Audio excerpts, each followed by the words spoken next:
ఉద్యోగానికి caste, scholarship caste, ఎక్కడా కులం పోలేదు. పైగా ఇంకా బలమైంది. విచిత్రంగా వృత్తిని బట్టి బలమైతే మనకు అభ్యంతరం లేదు, వృత్తి లేకుండా బలమైంది. ఇది ఘోరమైన విషయం.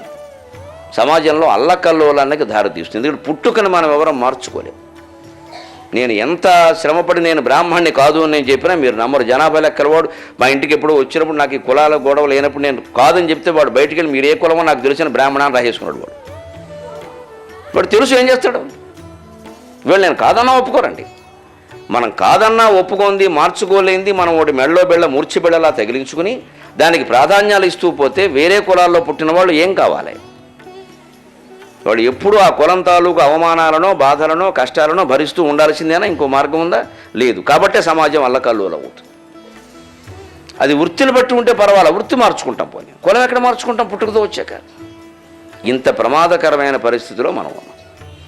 ఆవేళ ఎంత సువ్యవస్థితమైన వ్యవస్థ, సురక్షితమైన వ్యవస్థ ఉందంటే హాయిగా మొహమాటం లేకుండా నేను 4వ జాతి వాడిని అంటే బాగుందయ్యా, వంట చేయడానికి పనికొస్తామని విరాట్ రాజే అంటాడు.